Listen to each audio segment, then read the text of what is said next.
Some people learn the definitions of a dopamine menu.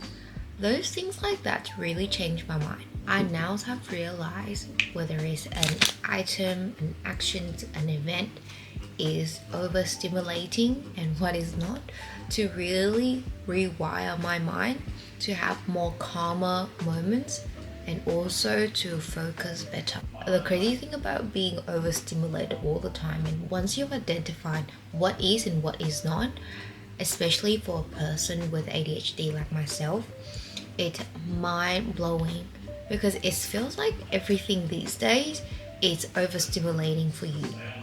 Now, this is not a medical sort of statement, or this is not told, this is not defined and fed onto me by any medical specialist or GP. Personally, I have different overstimulating moments, and it can be overstimulated at any given point in time. For example, if someone is talking to me, but the TV is also on that I'm slightly having interest on, and then this favorite food of mine comes out at the same time, served to me by a friend or a waiter, waitresses, and I just drop my phone on the floor, my wallet on the floor. All of those, I would have a stimulation attack, I would say, because that was way too much happening in the span of 30 seconds. And it's not that I cannot handle it, and I don't know about you. You might be just handling fine, everything is fine, you don't really feel anything other than, oh, it just happened and that's that. But for me, in my brain, there's moments of spike of energies and also of emotions that really, it's not necessarily really strong, but it's definitely making a dent in my mind to be, okay, I need to put some energies here, I need to put some mind into this. Obviously, I need to regulate that myself, but at the same time, I've realized that that's just things that naturally happen throughout the day. What about things that you purposely have stimulations for you to live your life with? For example, social media, going out to hang out, partying really hard, have this abrupt change that happens in your life. This is not to generalizing with everybody. I can't speak for everyone's experience and knowledge, but for me, watching too much short form content in TikTok is one of the biggest things that I'm constantly being stimulated, because every new video, every different genre and the things that they say, whether it's a simple dance or whether it's a full analysis or thesis style videos of something, they give me some sort of thoughts. Being constantly injected with that type of energy, that type of, it's like a boost.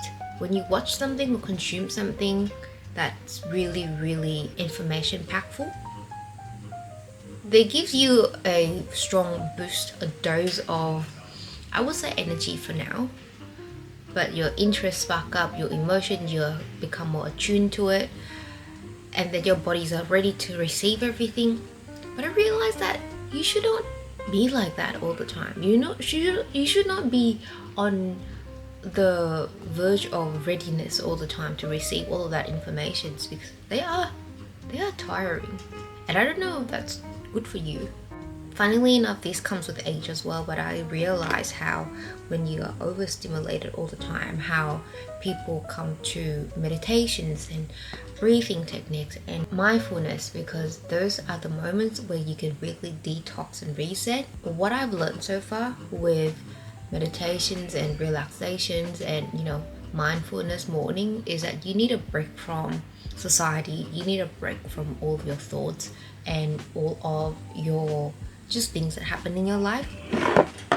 But since I have these notions of overstimulations, I realize that my body needs to physically reset, and just having a break altogether from all the little stimulation injections that there is in life. That is not because your body has anything wrong with it.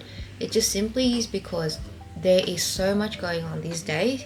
Whether you're just a student, a kid, an adult, I know that people say, oh, as a kid you're so energetic, you just have this unlimited amount of energies. And I can tell you that I don't know how a kid does it, and the younger generations with all of these technologies and games and apps and everything else, they must have felt so on the, it's like a race, it's like a sprint. It's not a race, it's a sprint. It's a marathon of stimulations all the time. I reckon this is why people sometimes say, I'm so glad that I have the childhood that I have with less technology and more, just outdoor activities and all of that. I'm not saying that people don't do that these days anymore, I don't say that, but there's definitely a change and a shift in, kids being raised these days with constant sort of something to entertain them because they are so ready. Like one iPad can solve your whole day. It's like a solution to a whole day because the kid will stick to the iPad and you have breaks. Parents have breaks in between to really get away from them because the iPad does the job. And just crazy to think about how that's also a way to prime the next generation to be, I think it's a default that they know they are being overstimulated. I don't know how they will adjust to it. As a older Gen Z and younger-ish millennials, I struggle a lot. Because being constantly tuned towards something, like it's fun, it's needed, I love the moments, but when you're overdosing it, when you're overdoing it, it's not because you purposely overdoing it, but life just gives you that much. It's really tiring. And hence why for my personal life, I quickly return to YouTube for that type of longer form content because I want to have this moment of just like I still somewhat receive information and listening to videos, listening to words, but since they are longer, there's this 10-20 minutes of talk. There's not constant sort of injections and boost of attention grabbing actions and moments in the middle of your face. My personal struggle with ADHD is that I can't really focus if it's just silence or just whatever, but I need something as a background. I need something to still continue going on for me. So instead of listening to constant TikTok, which is my primary consume app, I tune into YouTube, and I feel like that is, even though it's still something going on, it's a lot milder and it's a lot more it gives me a lot more breathing space to do things.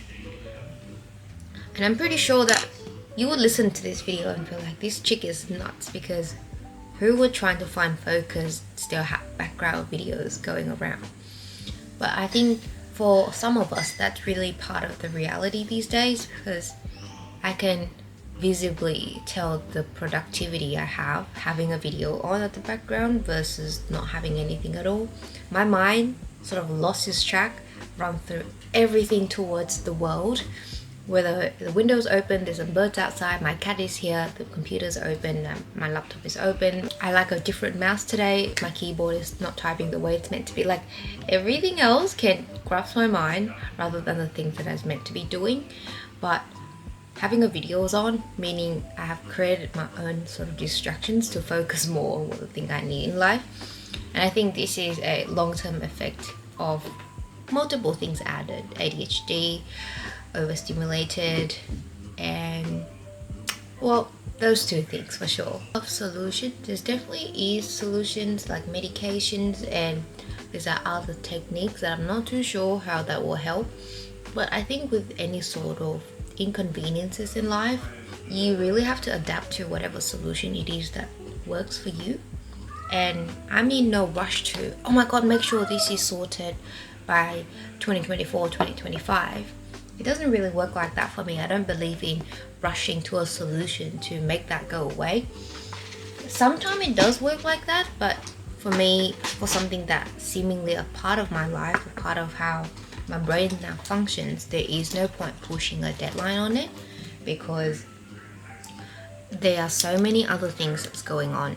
And especially, I don't think it's fair for my body to be pushed in that sort of direction.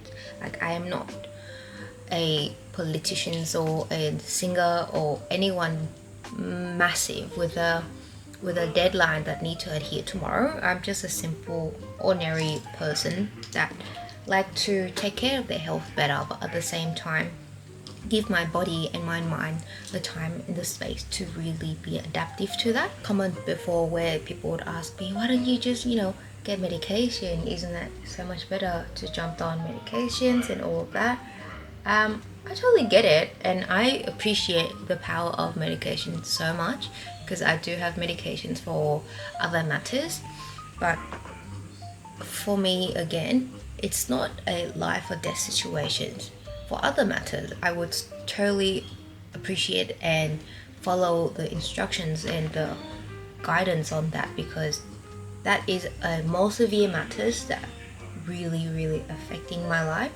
Whereas I do see a lot of positivity, I guess, or sort of benefits in having a mind like this.